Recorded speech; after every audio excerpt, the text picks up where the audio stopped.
Hello, this is a pre-recorded version of my invited talk for ITP 2021. This talk will be about the CakeML project and its evolution. A number of you might have heard talks about CakeML before, but with this in mind, I've tried to make sure there is some new material in this talk. Before we start, I want to say that the CakeML project is a collaboration between many people.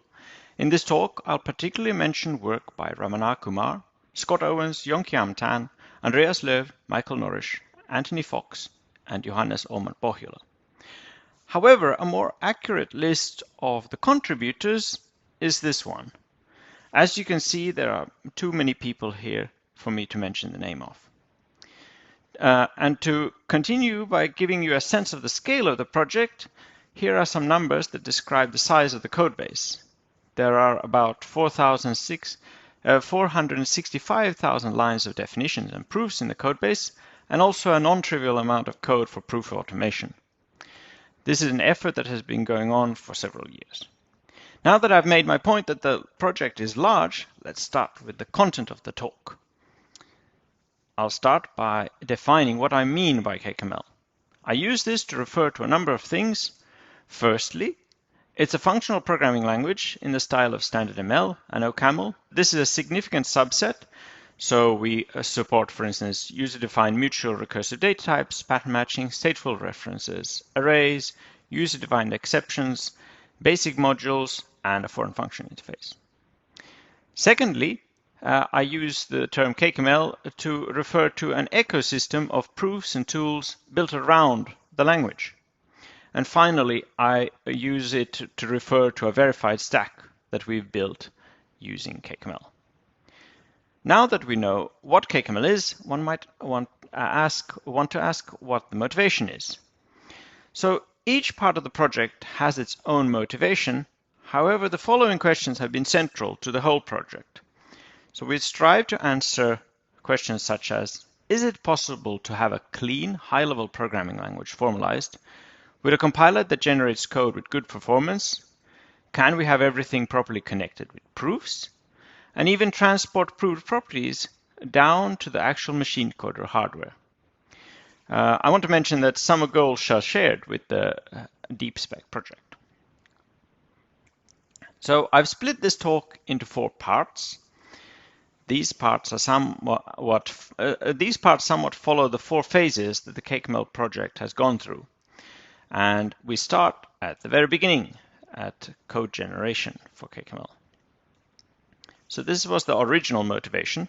Around 2012, it had become common to use code generators, such as, for instance, Koch's code extraction mechanism, to generate code from ITPs. To give you an example, here is a simple append function for lists defined in logic. So we have, these are equations in the logic. We have, for the nil case, it says nil appended to y's is y's, and cons x of x's to y's is just x cons to the append of x's and y's. So the ITP's code generator might produce, for example, the following SML code from these equations in the logic. So here we see that the first line of the append function, nil y's becomes y's, is immediately taken from the code equation, or the equation in logic, the first conjunct of the logical formula for append. And the second one is directly a transcription of the second equation. And there's nothing strange going on here, and this example makes it seem very simple. However, there are a few less obvious cases. So for instance, here is a problematic one.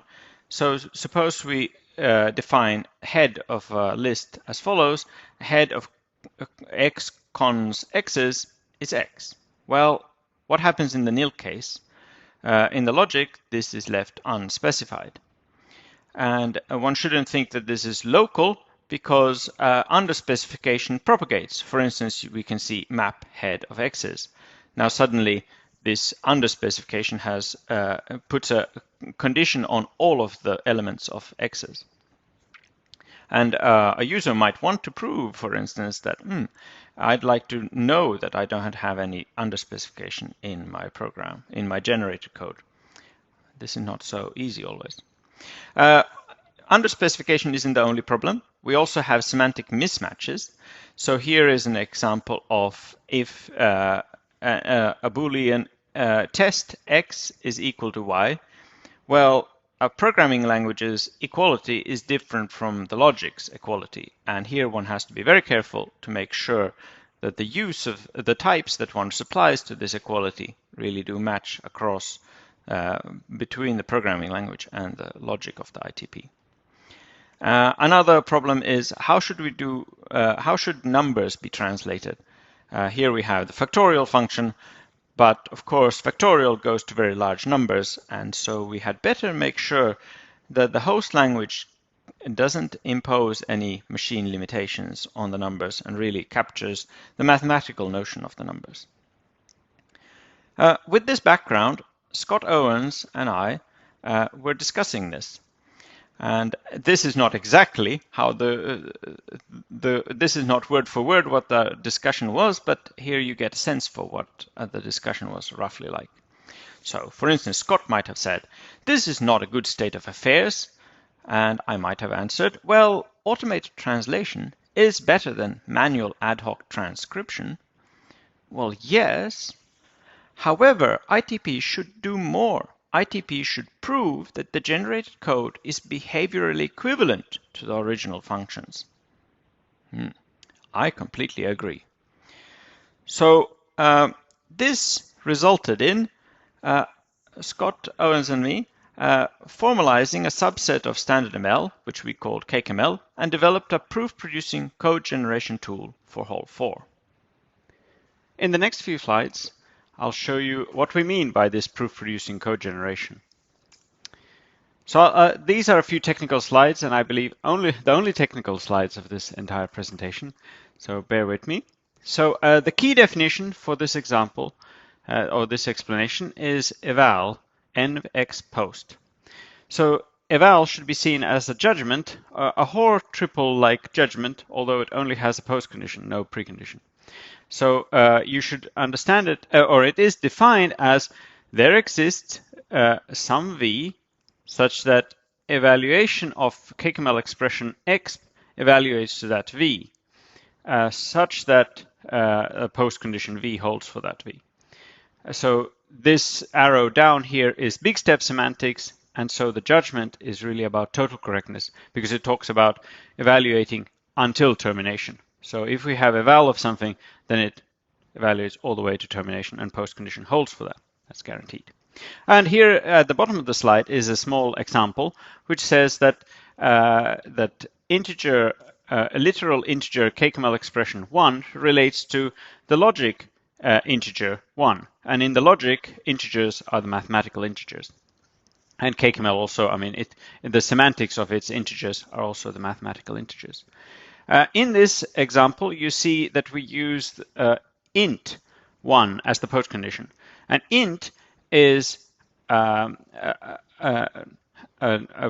condition based on, it's a relation really between integers I and v. So you see here int I is true if the value we get is a literal value int lit I that hold. So this lit v is a constructor taken from the CakeML formal semantics. So it says that the value had better be a literal integer value that is exactly that I. Okay, so now we know this eval env post, and now let's use it in some automation. So at each stage, the automation proves a theorem of the following shape. So we have assumptions, implies, an eval judgment. And eval then env code, and the post condition is always a refinement invariant applied to a whole term t. And the idea here is the whole term t is what we're synthesizing CakeML code for.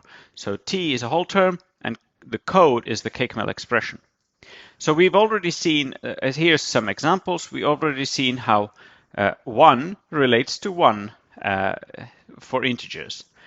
The next one is an interesting case where if you look at the right-hand side of the implication here, it says that the whole variable x is related to the CakeML variable x for the integer type. If you look at the left-hand side of this implication, it seems like a pointless thing. But we'll see later on that this is, on the left-hand side here, this eval n of x int x is really saying that the environment binds the variable x to something that matches what whole has in its variable x. We'll see how this comes into play on the next slide. So to produce compound expressions like such as integer addition, suppose we want to generate code for integer addition of some expression n1 plus n2, then we use this lemma in the middle of the slide here. So we first have to produce some code x1 that implements expression term n1 and x2 for expression n2. And using this lemma, we can produce code that computes this integer addition. And at the bottom of the slide, you see the result of this applied to used for generating code for x plus 1. And notice that now the right-hand side and the right-hand side has the result we're after. X plus 1 is related to x plus 1, and the left-hand side just carries along the assumptions we make about the environment, so that CakeML variable x relates to whole variable x. Okay, so let's use this last line in another example. So we extend this example. Now we want to create a function value. So remember, on the previous slide we had this lemma for producing an integer addition. Well, here in the middle of the slide is a lemma for producing a lambda abstraction. This lemma is a little bit harder to read, but in the left-hand side of the implication, you should see that the environment is being instantiated. And on the right-hand side, you can see that in the CakeML code, we have generated a lambda. So that's the FNN arrow is lambda syntax in standard ML. And instead of just having int, now we have an A arrow B, which is then a refinement invariant lifted to function values. Okay, with this lemma that I'm not going to explain more, we can prove the following statement, which now look at the assumptions. There are no further assumptions, and in the conclusion we have that a whole function lambda x plus 1 is related to the CakeML function lambda x plus 1. So this is a very quick introduction to how the tool works. So the result of all of this was that we implemented in Hol 4 a proof-producing tool. It is fairly easy to implement. It operates over the syntax of the term in a straightforward way. It handles the pure ML-like subset of higher order logic, and due to its simplicity, it scales rather well, and it was later used for the entire CakeML compiler as part of bootstrapping, which I'll talk about in a moment. I'll also mention that we looked here at how it works for pure ML-like, how it can be used to produce pure CakeML code. But we've also extended this work to work for monadic functions in Hol that then talk about I/O and stateful code. And with this, one can generate CakeML code that does I/O and uses the stateful features of ML. And I want to emphasize that it's crucial for producing high-performance code to use the stateful features. Okay, so what I've shown you is a tool, as a proof-producing tool. So I use the dotted box for that. So as input, it takes functions in the logic, and as output, it produces abstract syntax tree for CakeML. Well, at this point, one might say, well, this is all great, but there's no implementation of ML that exactly matches or is guaranteed to match the AST, the semantics of the abstract syntax that we give it. So at this point, we needed a compiler for this AST that would realize this definition of CakeML. And here, at this point in the project, Ramana joined the effort and has been a driving force behind the project for a long time. And and one of his first major contributions was that he worked on this compiler backend. So here I gave it a different kind of box. It's a blue box, and the blue box means that it's a verified function in logic rather than a proof-producing tool. A verified function means that we proved once and for all that it's going to, for each execution, produce only valid outputs. That's opposed to, in contrast to a proof-producing tool, which produces a tool for each execution. And one might ask, why isn't the first box also a verified function? Well, this is an aside, but one can't have that kind of reflection in Hall 4 because the tool needs to walk the syntax of the whole term, but a whole function doesn't have that kind of power to look at the exact syntax of another logic function. Anyway, so how should one use this tool chain? One should insert a function at the top, so say factorial. If we input factorial at the top, then the toolchain produces machine code and proves its theorem stating that the code behaves like the factorial function. So now we produced code generation that really does achieve the goal that that we set out in the beginning. Now, of course, this is a kind of compiler, but it's not a very conventional compiler. A conventional compiler starts with concrete syntax and goes to machine code. And this is what we set off to do next, is we wrote a parser, a type inferencer, and compiler backend. And at this point, I want to mention Michael Norrish, who joined the project and was really vital, or did everything really around the SML parser. He also proved it sound and complete with respect to our declarative grammar.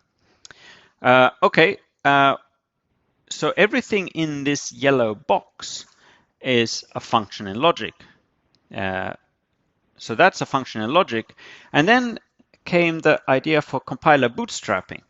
Well, you see, a function in logic is exactly what the original pipeline tool chain takes in. So we can pass in that to get a verified implementation of the compiler, and that is compiler bootstrapping, running the compiler on itself. So how do we do this?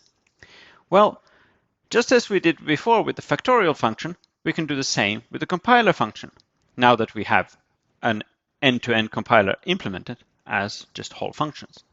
So if we input the CakeML compiler into this toolchain that synthesizes AST and then gets a machine code compiled from that, then what you get is the generated theorem saying that the generated code behaves like the CakeML compiler function. This was interesting work, and the CakeML project became famous for being the first to fully bootstrap a compiler inside of an interactive theorem prover. The result of all of this was a verified x86 machine code implementation of a read-eval print loop. So here, what does all of these mean?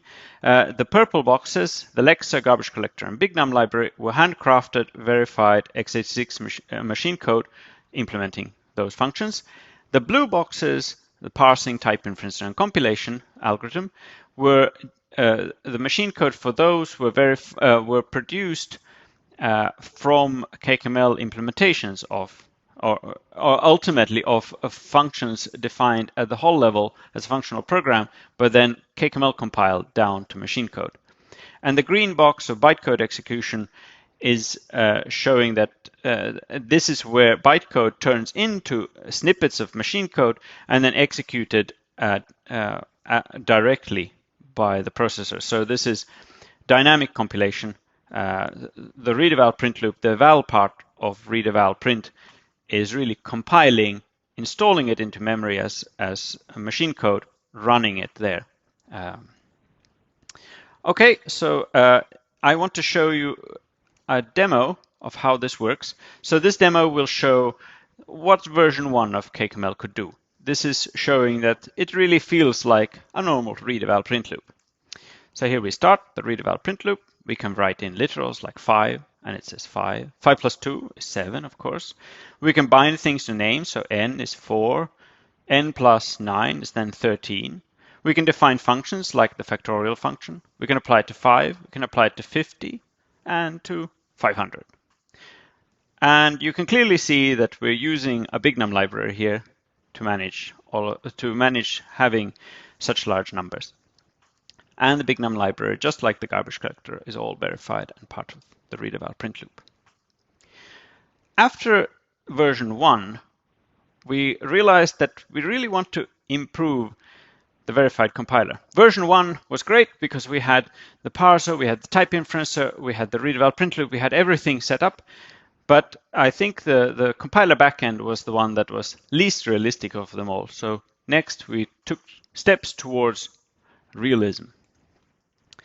And the research question that really motivated us here was, how real can we make the CakeML compiler? In particular, we would like speed, better speed. The example I showed you in the demo ran fast enough, but actually when you measure it against other things, it is actually very slow. So we also want better I/O. The read eval print loop just did character in and character out based on the read eval print loop, but there's no, you can't access any I/O through the language itself at that point. And we want a normal compiler executable rather than just a read eval print loop.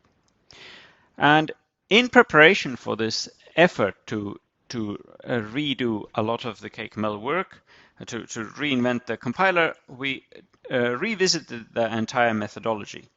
And this resulted in a paper called Functional Big Step Semantics, where we sketch out a new methodology that we've since then followed for the new CakeML compiler. So in this methodology, you define the semantics of languages, including all the intermediate languages of the compiler, in terms of interpreter functions.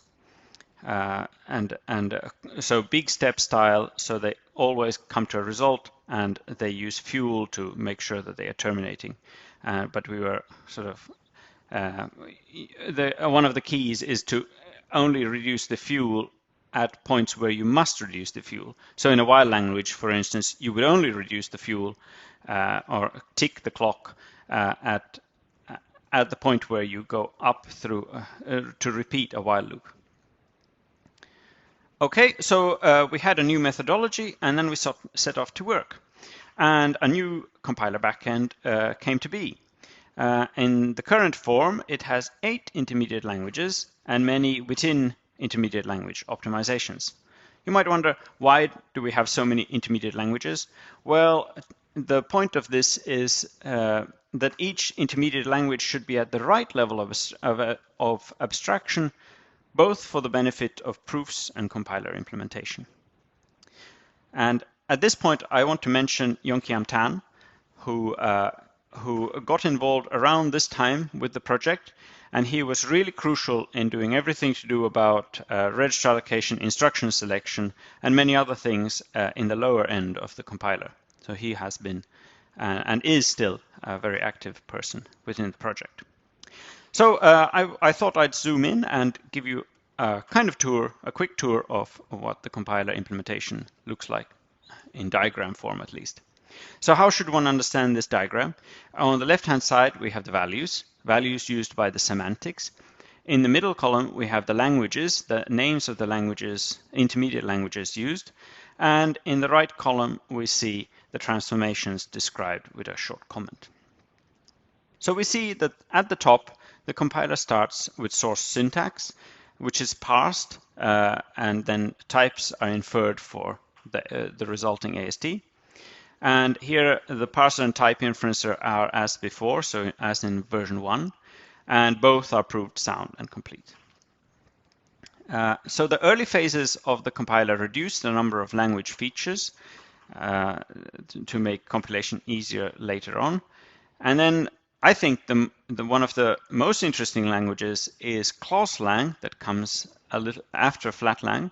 And this is the first language that introduces a new feature. So it introduces multi-argument closures. So these are like curried closures, but where the currying is not So it really takes a kind of something between a tuple and currying of the arguments. It's a way to get curried function applications to compile to very efficient code. And this was inspired by the OCaml compiler's implementation. So moving on from clause-lang, after clause-lang, we arrive at maybe my favorite language of the compiler is a simple first-order functional language.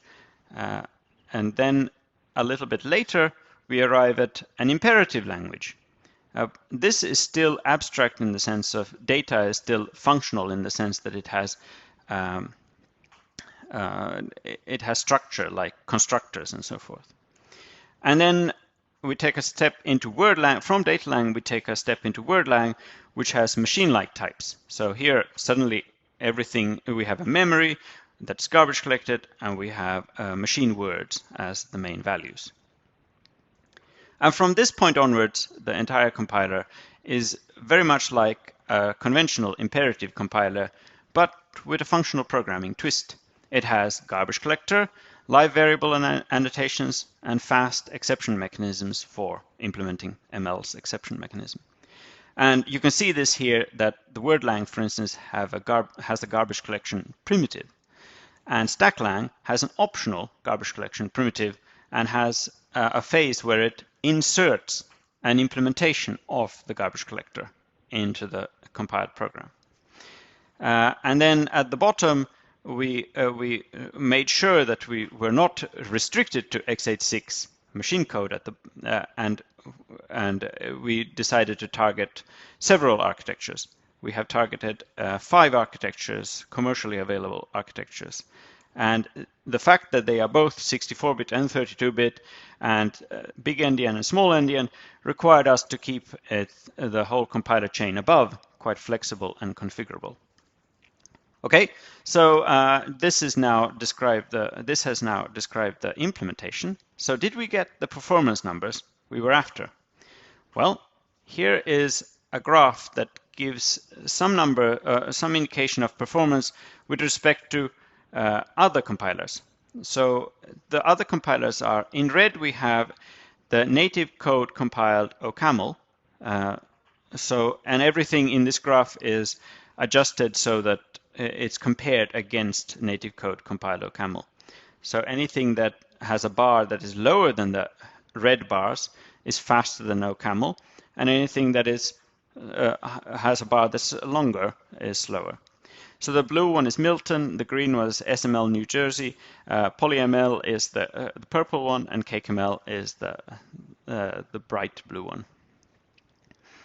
So as you can see, there is a variation. There's quite a lot of variation in the performance among all of these, but from this you can see that CakeML is in the same ballpark as the others.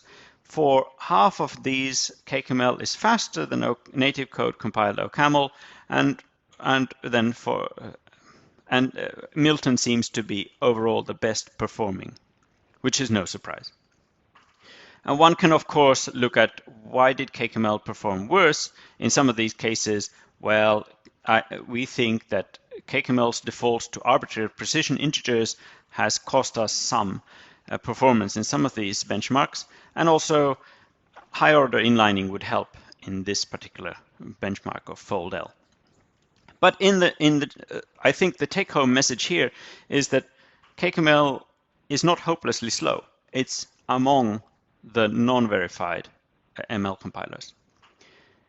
Some might say, these small benchmarks are maybe not the best indicator of performance, so one should really look at sort of full application level performance. And for that, I have different graph. So here we have the performance of verified checking of SAT solver proofs. So this graph is taken from Yonki Auntan's Taka's paper from this year. So how should this be understood? So on the y-axis, we have percent of SAT race 2019 proofs checked within per instance time limit. So on the x-axis, we have the time limit increasing. And this is logarithmic scale, as you can see on the x-axis. So we are comparing 3 different implementations. All of them are verified. So we have the red one is an ASCL2 version, and then the green one is the CakeML version, and Coq version is the blue one. And we can see that the CakeML implementation is near the highly optimized ACL2 generated checker.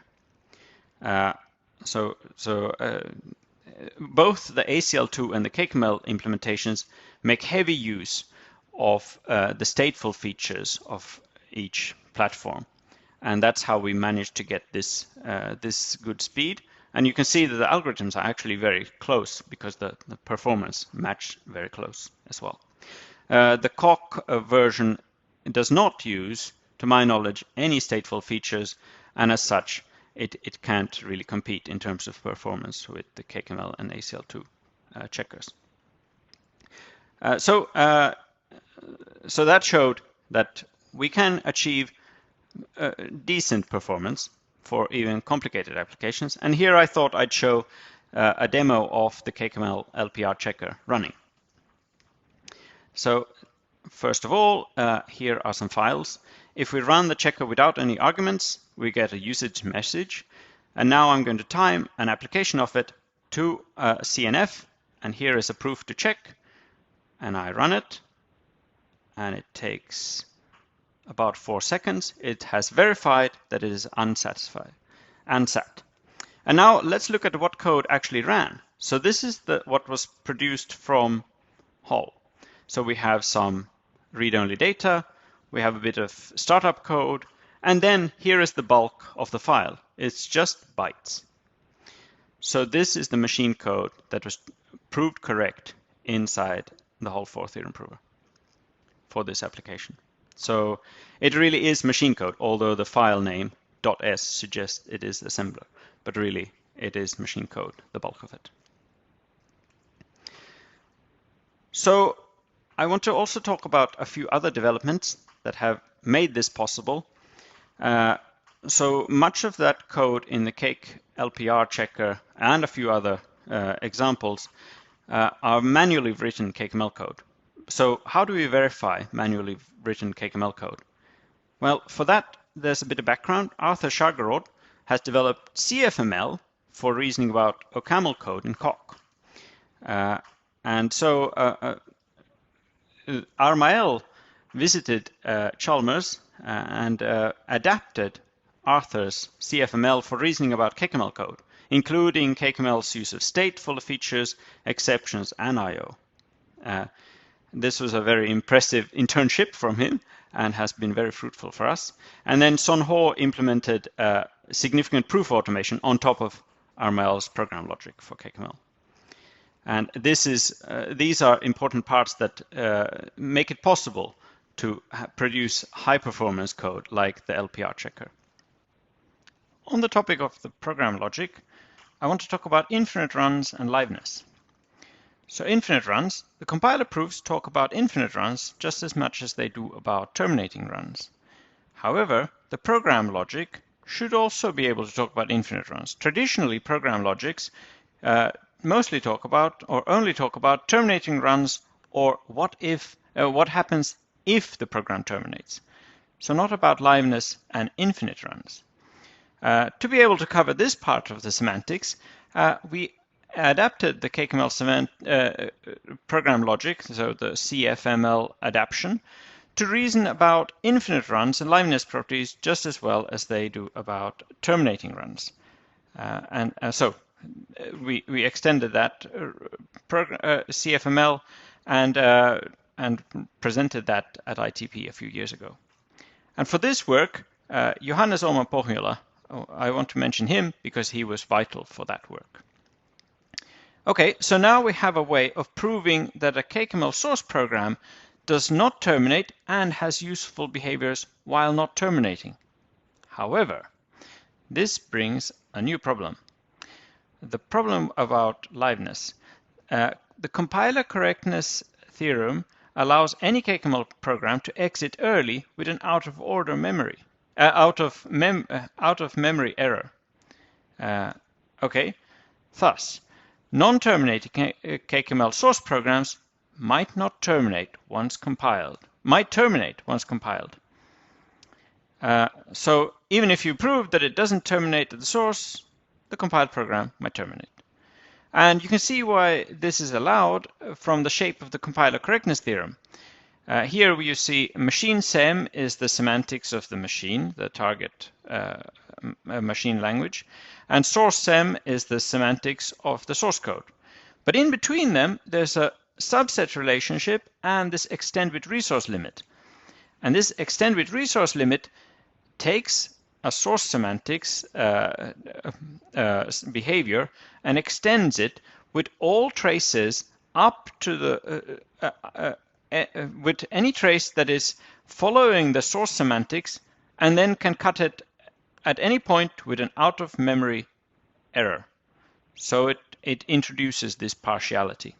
And this partiality is necessary because the machine semantics is finite, while the source semantics had no notion of bounds on size of integers, length of lists, and so forth. So at some point, we have to do something about the fact that the actual target machine is finite, while the source semantics has no bounds. And here it comes in as out-of-memory errors being allowed. This, of course, also means that the compiler might be trivial, because it can always generate a program that immediately says out-of-memory error. But demonstratively, it has not done that, as we have seen in the LPR checker demo, for instance. But anyway, coming back to this non-terminating versus terminating programs and problem with carrying over liveness, the solution to all of this is to have a verified space cost semantics for CakeML that allows liveness properties to be transferred to the machine code. So we have proved a new alternative correctness theorem for the compiler. And here we have an assumption. If the space cost semantics says prog is safe, then the semantics is preserved exactly. So this means if the source semantics diverges, then so must the machine semantics, and it must have exactly the same I/O behavior. With this, liveness properties proved at the source carry to the machine code, and we have solved this problem. Now let's move on to the third part of this talk, a verified stack running CakeML. So what do I mean by verified stack? A verified stack is a computer system that is demonstratively correct. Specifically, it is a system with a formal proof of correctness that covers all layers of the implementation from the hardware through to the application code. Examples are the famous CLI stack, Verisoft, recently CakeML and Silver, and very recently, this year at PLDI, Erzben et al. Produced another stack. So in the CakeML context, the compiler work produced end-to-end verification that ended at the software-hardware interface, i.e. the machine code or instruction set architecture in this case. Here, to extend this into hardware, what we did was add a new target language called Silver ISA. And then we implemented a CPU that we wrote the definition of a CPU that implements this ISA. And we wrote this as shallow embeddings in the Hold4 prover and proved that it implements the ISA. And then we have an automatic proof that produces the same Silver CPU but expressed as a deep embedded Verilog program. And to really tie up everything, we also verified an implementation of an in-memory file system on top of this machine language, the new machine language called Silver. And why did we do this? Because we wanted to have all of the software running on this CPU verified. And by doing this, we verified the file system, the assumptions we make about the file system when verifying CakeML programs. So the value of this effort was to show that assumptions made in the compiler proofs and file system model can be realized by actual implementations underneath. So this is a common value of doing these stacks, is that you have to actually match the assumptions you made. I want to mention that all of this hardware work was done by my PhD student, Andreas Lööw, and he has gone onwards from this. So for his subset of Verilog, he has also a verified compiler presented at CPP this year that compiles Verilog down to FPGA technology map netlists. So all of this hardware work has many parts. For instance, the Silver ISA, the Silver CPU, the Verilog code generator, the Verilog semantics, and the in-memory file system. There's too much for me to talk about here, but I want to say a few things. I want to say that some of the motivation of this work was to try to see if the techniques we've developed for the software part in the context of CakeML can also be used, or we can find some way of using the same techniques in the hardware world. And for instance, I want to just point out that the Verilog code generator, which is a proof-producing tool, is very similar to the proof-producing tool that I described at the beginning of this talk. So that tool takes ML-like functions in logic and produces CakeML AST, while the Andreas Lööv's same tool for Verilog takes Verilog-like functions in logic and produces verified Verilog AST. Both are proof-producing tools. So at the end of this verified stack work, we have end-to-end correctness theorems of the following form. This theorem is about running the compiler binary on the Silver CPU. So here we see compiler AG32 is the compiler as concrete Silver machine code, and the Verilog init assumption there, next to that first yellow cloud, is saying that is installed into the Verilog state in the memory of that Verilog state. And then the next yellow bubble says that if all of those things above are true, then the compiler will have some behavior, input-output behavior, that given the input and the command line argument CL, then produces standard out and standard error results. Then on the line below, we see a V step, which is the Verilog step function, produces a final state such that that standard error and standard out are represented on the I/O streams coming from the Verilog state. So we have really proved something about the execution of a complicated algorithm, the compiler spec, on the Verilog semantics that runs the processor that runs the program and so forth. So this is a really end-to-end correctness theorem. Then one might ask, how real is this? Well, one way to answer this is that the verified CPU can run non-trivial programs, including the entire CakeML program compiler. And on the next slide, I will show a demo.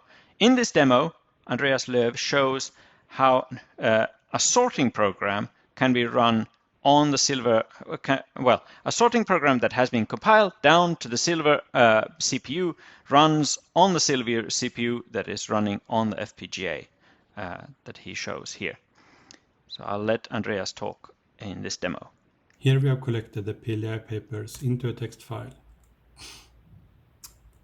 And by executing this command, we load the verified processor onto this FPGA chip, and we load the compiled sorting program into this memory. And as a result, we get a list of sorted papers as output. And that was the end of his demo. I will continue with the fourth part of this talk. So this is ongoing work and sort of more towards the future. So part 4, CakeML as a building block. How should CakeML be used and how is it used? Well, the most obvious way of using CakeML is to build verified applications such as the LPR checker and similar command line tools. In this direction, there is a DARPA case project that is working on using CakeML for sort of significant applications. And then there's also inner chain and the candle prover and so forth. So these are all in the sort of traditional sense of what we sort of originally aimed CakeML to be used for. However, what I want to talk about is the potential of CakeML to implement other languages, to be a building block for other language implementations. In this direction, we are exploring the compilation of a choreographic language, compilation of that down to CakeML. So choreographic languages produce network nodes that are guarantee deadlock freedom by construction. And separately from that, there is the PureCake project, which has as an aim to produce a Haskell-like call by name language, or rather a compiler for such a language, a compiler with sufficient optimizations to achieve reasonable speed. Then there's also the Pancake compiler, which is a compiler for a C-inspired low-level flat language that is supposed to be verification friendly.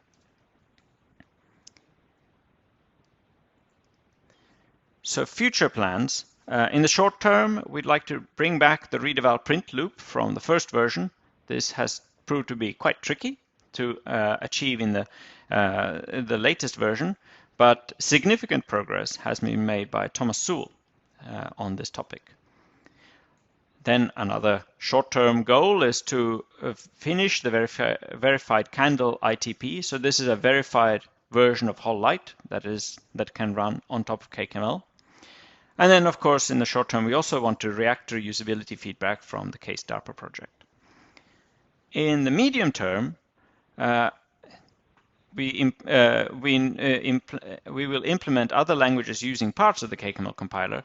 And just to be a bit more clear on that, this is either by compiling down to CakeML source code and then relying on CakeML to do the rest of the compilation, or compiling down to a middle point. So for instance, the Pancake compiler, this C-like language, will compile into WordLang, which is roughly in the middle of, or in the lower half of the CakeML compiler, and then from there you use the CakeML parts onwards.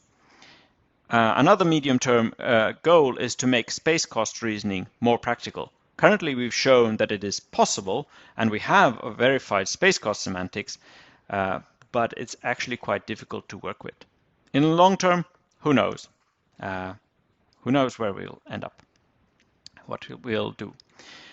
Okay, so I will summarize. The CakeML project has developed a formal semantics for an SML or OCaml style language. The CakeML project had bootstrapped a verified compiler. It has produced a scalable, proof-producing code generator, a separation logic for non-terminating code for proving liveness properties, a verified space cost semantics for proving absence of out-of-memory errors, and efficient verified applications such as a SAT proof checker. So the future plans, one of them is to implement other languages using parts of the CakeML infrastructure. And I want to end by saying that the CakeML project is very much an open project that is welcoming to new collaborators, new contributors, and so forth. So maybe the simplest way is to send me an email or join our Slack via the link that's available at cakeml.org. So get in touch if you're interested, and that's all I have to say. So thank you very much.